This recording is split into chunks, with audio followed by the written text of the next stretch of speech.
Hello, darkness, my old friend. You've come to talk with me again.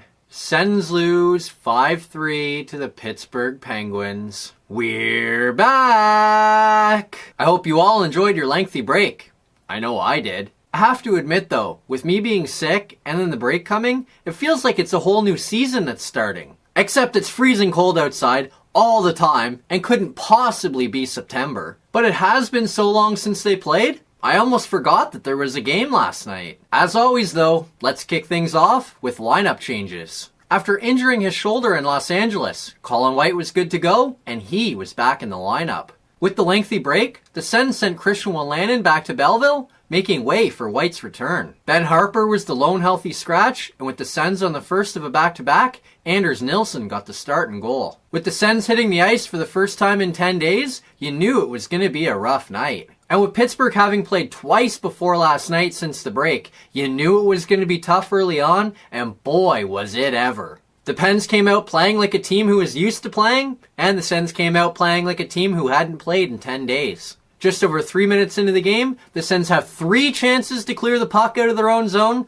Can't. Give up a goal, of course. And just like that, they're down 1-0. Teddy Blueger keeps the puck in the Sens zone and throws it down low to Matt Cullen. Matt Cullen sends a no-look backhand pass to the middle of the ice where Blueger moves down, one-times one over the arm of Anders Nilsson, and just like that, it's 1-0. When the play was happening, I literally screamed out, "Come on, you guys!" And then, of course, when the puck went in the net, I was like, yep, sounds about right. Because you could just see it coming. The Sens didn't care at all to get the puck out of their zone. The Penguins were the more desperate team, and they were rewarded for that effort. And of course, it had to be Blueger. Heading into last night's game, I'd never even heard of Blueger before. He was a second-round pick of the Penguins in 2012, and heading into last night's game, he had 1 game of NHL experience under his belt. And sure enough, in a second NHL game, he scores his first NHL goal, against the Sens no less. How poetic. And unfortunately, things would get oh so much worse. Nick Paul's shot hits the crossbar, and minutes later, the Penguins score again. Letang throws the puck down low to Crosby. He picks up the puck, fights off the check of Duchesne, and throws a cross-ice pass to Gensel. He one-times it through the legs of Nielsen, and it's 2-0. Ha ha! Can't cover the front of the net again! Shut up! I don't understand. I thought I figured out how to get rid of him. You can't get rid of me! No, but I might die trying. He's just so annoying. He's always right, but I never want or need to hear it. He just likes taunting me, and I hate it. But as always, he is right. The Sens didn't bother covering the front of the net, and here we are, with the Sens trailing 2-0. Fortunately, it stays that way until the second. Unfortunately, it gets worse in the second. We get just past the midway mark of the second, and the Penguins score to make it 3-0. Bjugstad feeds Kessel with a pass. He can't handle it and loses the puck. Kessel picks it back up, sends it in the middle to Rust. He fires it over the arm of Nilsson, and it's 3-0 Penguins. The front of the net!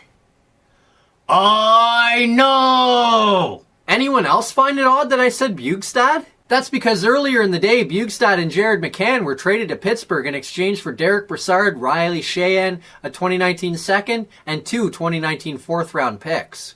The pair hopped on a plane and raced to Pittsburgh, making it to the rink at 6:55 p.m., approximately 10 minutes before puck drop. They raced to put their gear on and made it on the bench before the game started. Just incredible. Thankfully, the Sens don't pack it in, and they're finally rewarded. With the Sens on the power play, Matt Duchesne makes an incredible play to keep the puck in at the blue line. Like I'm talking goal-creating play. Tierney picks up Duchesne's dump in and sends a pass down low from the hash marks to the goal line to Dzingel. He waits patiently, sends a cross-ice pass to Ryan, who one-times it over the blocker to Smith, and just like that, the Sens deficit is 3-1. What a nice play by the Sens, but man oh man, what a keep-in by Duchesne. He put in such an effort that he tripped himself.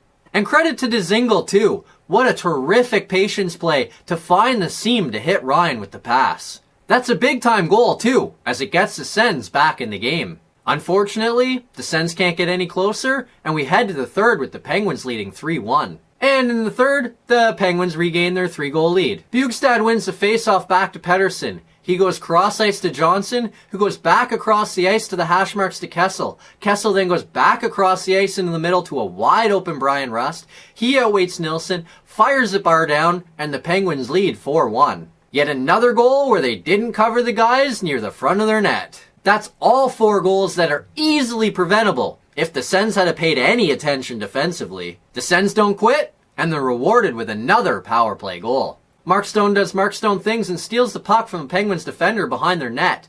He spins around, sends a pass back in front to Bodker, who one-times it by to Smith, and just like that, Ottawa's down 4-2. And with under 5 minutes to play, Matt Duchene picks up a Max Lajoie pass at the Sens blue line, races down the ice, blows by both Penguins defenders, and fires a wrist shot stick side under the pad to Smith on the breakaway to cut Ottawa's deficit to 4-3. But with the Sens pressing for the equalizer, the Penguins get an odd man rush. Brian Dumoulin picks up the puck in his own zone before sending a pass into the middle to Sidney Crosby. He races up the ice leading the 3-on-2, carries it into the Sens zone before sending a backhand pass over to Jake Gensel. He sends a rather weak shot on goal that somehow gets through the arm of Nilsson, and just like that, it's 5-3 Penguins. Yikes.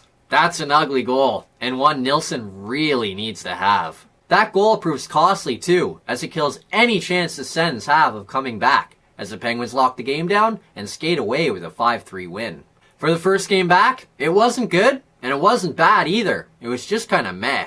As always though, let's get into good news, bad news. Considering the Sens lost 5-3, their special teams were actually pretty solid, and that is good news. It's disappointing for sure to know that the Sens absolutely dominated the special teams battle and still lost the game, but at least they played well on special teams. The power play was 2 for 2, and the penalty kill was the same. Considering Ottawa is coming off a lengthy break, it was nice to see they had their timing down on the power play, and it was nice to see they were sharp killing penalties too. Hopefully, it's something we can build on as we move into the final 2 months of the season. Now, for the bad news. It's the same old story, the same old song and dance, and that is the bad news. The Sens gave up 5 goals. 4 of them were completely preventable, and all 4 of those were a direct result of the Sens not covering the open man near the front of their goal. It's something that has plagued them all season, and it's something that plagued them in this game too. I know it was their first game back, but that